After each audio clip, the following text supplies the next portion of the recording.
Thank you. It is so great to be here to help close out this amazing conference.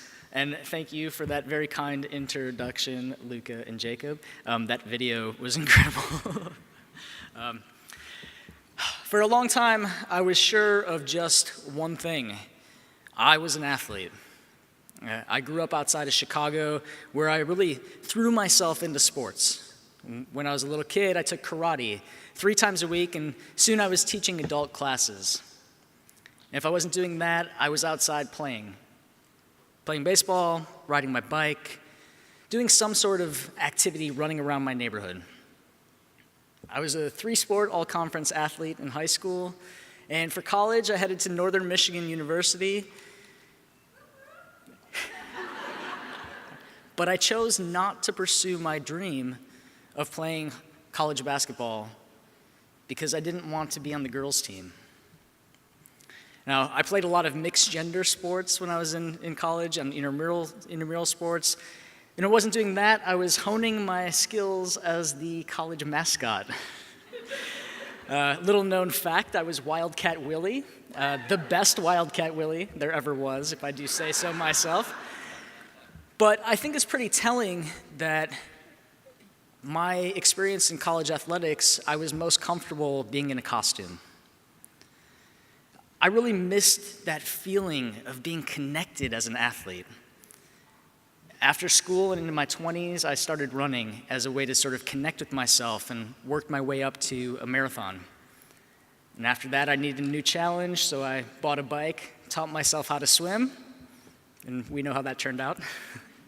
I was getting more serious about being an athlete, but at the same time, I was getting more serious about figuring out who I really was. Sports was always on my mind, and even when I was trying to sort out if I needed to transition, I was thinking about things like, could I compete against men? Could I compete as a man? Would they even allow me to compete with the policies that are in place? I was worried that I'd have to make a choice between these 2 enormously important parts of my life. Ultimately, I knew I had to transition. I knew I needed to do that to be comfortable. And I pledged to do whatever I could to continue to compete in sports. Now, it's taken an enormous amount of work, but ultimately the rules are changing in ways that are making a more equal playing field for transgender athletes like me. And there's a lot of confusion out there.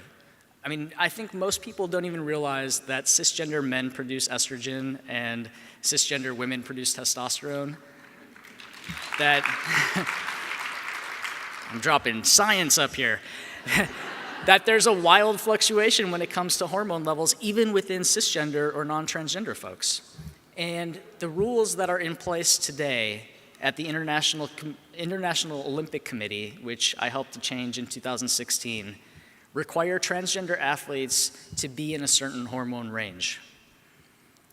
Regardless of the work that it's taken, I'm so glad that things are moving in the right direction.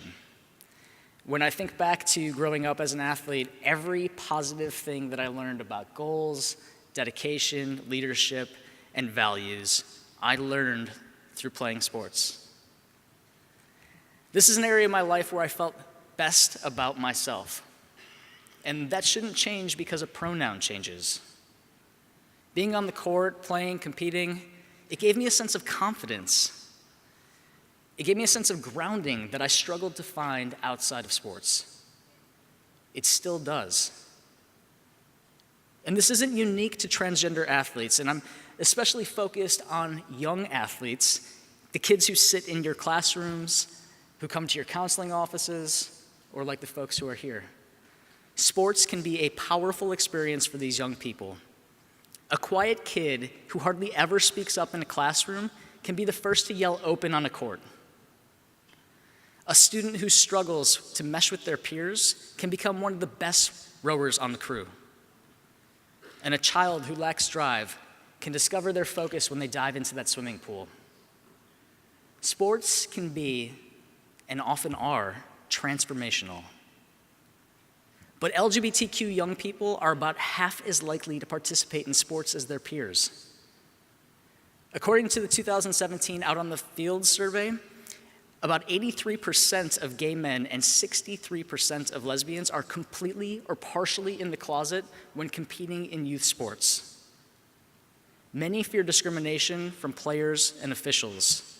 And according to the HRC Foundation New Youth Survey, which I'm very excited about, only 4% of transgender youth are out at all to their coaches.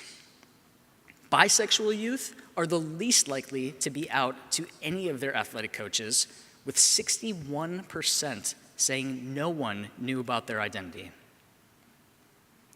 Unfortunately, folks like you are working to change this. The first thing that I tell coaches and adults in leadership positions is that silence is often interpreted as disapproval. So it's up to you to send a clear message that LGBTQ athletes are welcome on your teams. People think words are just words, but language is a powerful tool that shapes our everyday environments. And you know this to be true. On the field or in the court, there's far too much homophobic, biphobic, and transphobic language thrown around.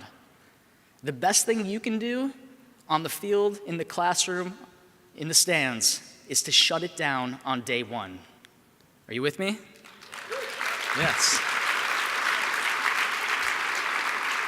The next thing you can do is to back it up with good practices and strong policies. I recommend you check out my website, transathlete.com, for some tips on how to get started with that. And for all of you student athletes here with us today, know this. It is possible to be your authentic self and participate in the sports that you love. Many of you here today are probably among the ranks. Now, I've worked with hundreds of young people. They live all over the United States, in Canada, internationally. They live in rural communities in the South. They live in big cities. They live in the suburbs. They speak all languages. They go to mosques and synagogues and churches. They're young women, young men, and young non-binary folk. And they are just as diverse as the fabric of this nation, and they are so exciting to watch play. They're athletes like our next speaker, who I'm so excited to introduce. Michaela Humphrey, a standout basketball player from Texas and an HRC youth ambassador. Listen to her story and vow to make changes for students like her when you head back home.